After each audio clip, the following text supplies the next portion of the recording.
Hello, this is OverlordBou, and we're back with another video with SAT score. And today, we're going to be going over how to spec your first 10 points in your captains.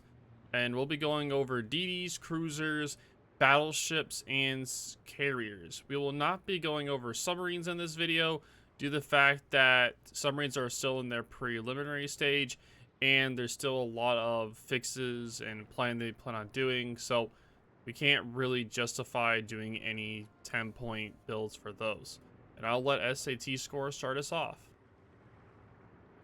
So for newer players, I find that a lot of players may not know how to spend their first 10 points efficiently.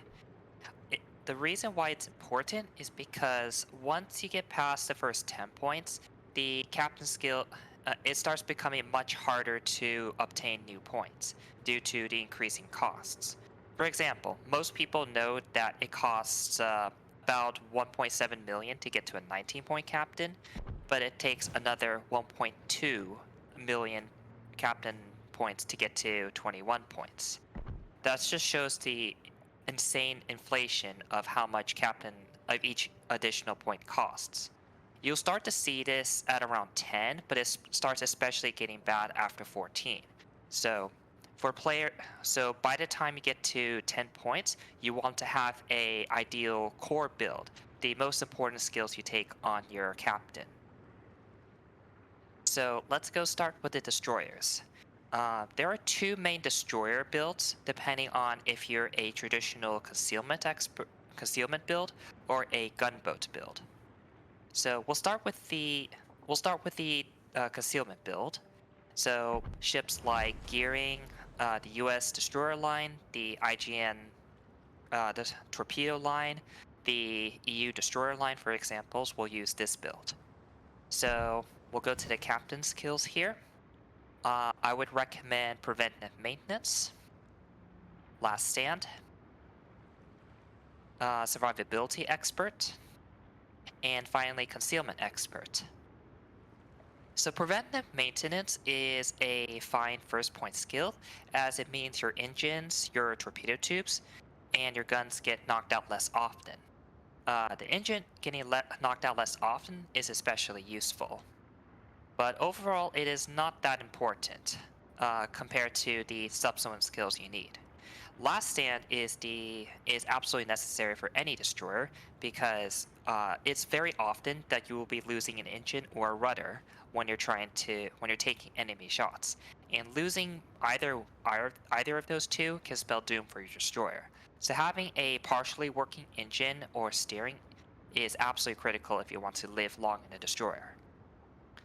The third skill, Survivability Expert, just gives you a free about 15 to 20% extra HP for your destroyer. And of course, plus 20% for your HP pool is another game changer. And finally, Concealment Expert. You want Concealment Expert on your destroyers by about tier 5 or tier 6 when you have your tier 6 ship. And the reason is you will start encountering other destroyers that have about the same concealment as you. If you don't have concealment expert, you'll be looking at a destroyer with about 7-kilometer concealment, while facing off against destroyers with 5.8 to 6-kilometer concealment. And just having a huge disparity between the concealment values is game breaking for any destroyer. So you absolutely want that concealment expert as soon as possible.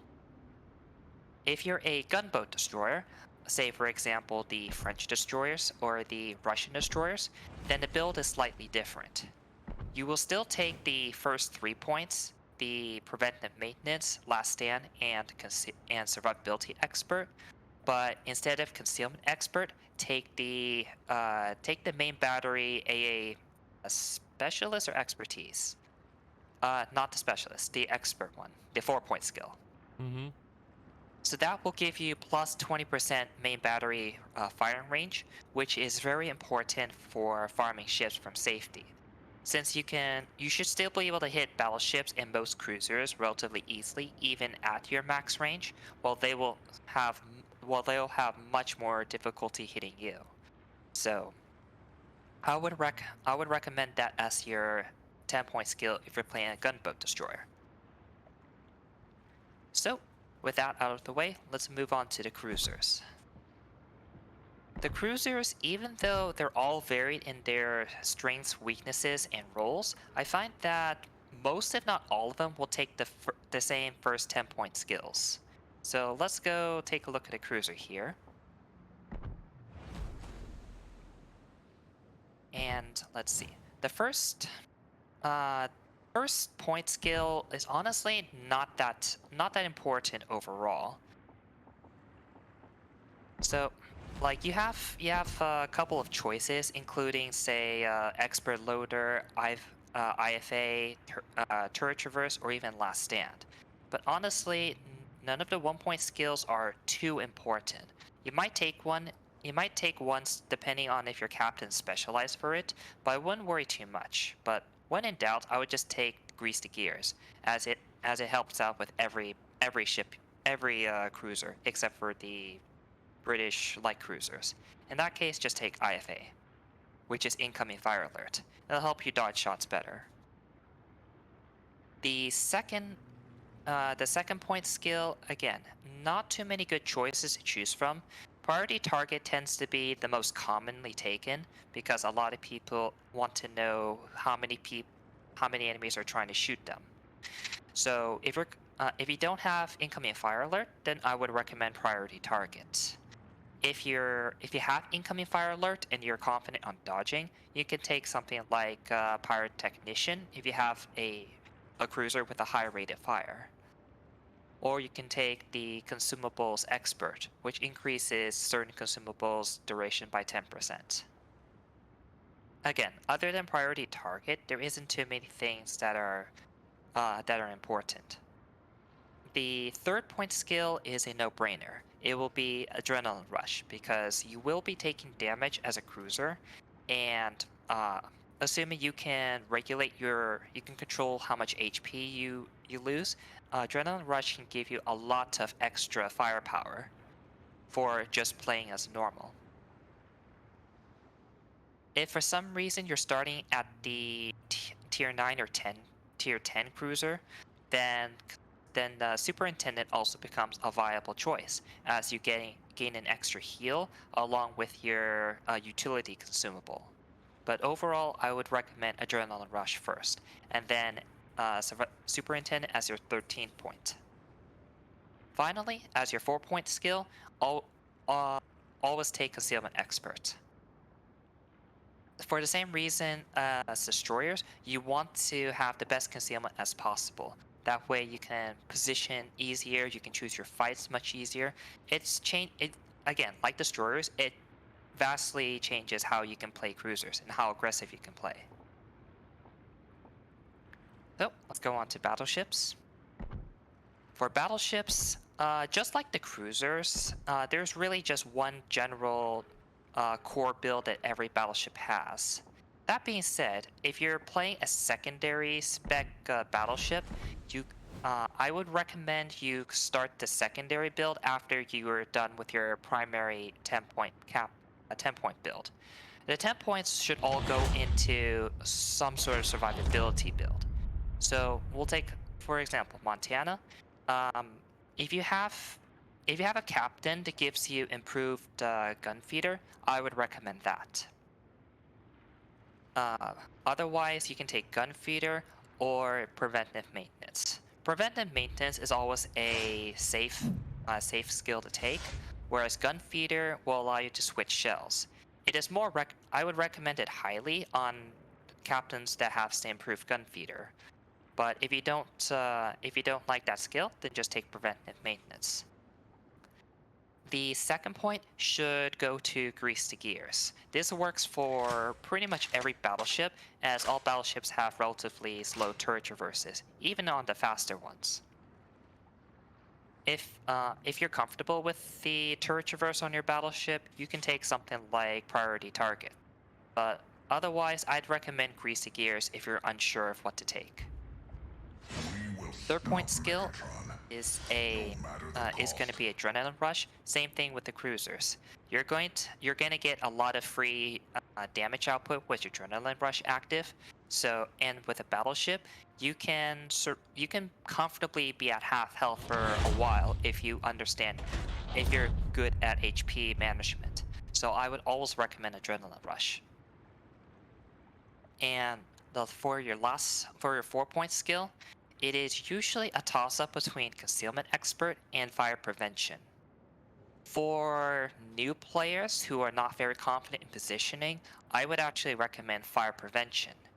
Fire prevention reduces the maximum amount of fires by 1 and reduces your chance of catching fire by 10%. It's the amount of fires that you want, since most of your fires will be in a superstructure, so instead of being lit on fire twice in a superstructure, you're just going to be lit on fire once, which decreases how much damage you take.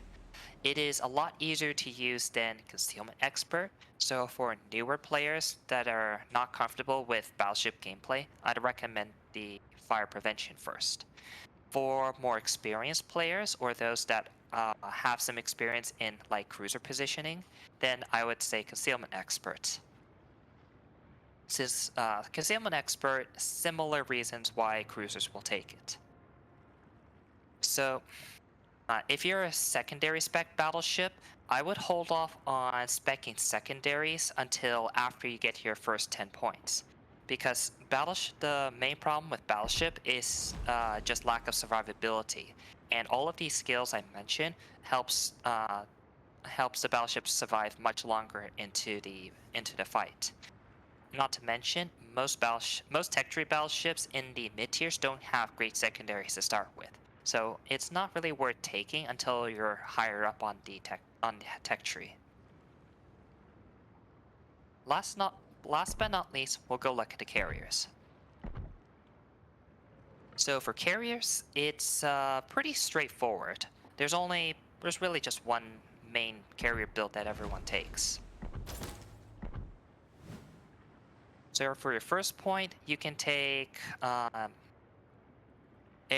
believe it's aerial supremacy, minus 5% to aircraft restoration time. I would recommend that one first, although to be honest, any of the 1-point skills is actually a decent take. You won't lose much by taking one of the other 1-point skills. So the second one should always be put into aircraft speed, so improved engines. Increases your squadron speed by a slight amount. You'll always want this on your plane so you can reach your targets a bit faster. Third one, and then the next two ones will be aircraft armor and the aircraft survivability expert. So both of those will increase the health of your planes immensely, and basically with those two skills, your planes will last a lot longer. So you're on average going to take one less aircraft. You're going to have one extra aircraft survive upon a strike, and that of course adds up over time as your reserves dwindle. That means you can remain relevant even to the late game. So for aircraft carriers, you will take these 9 points. You don't.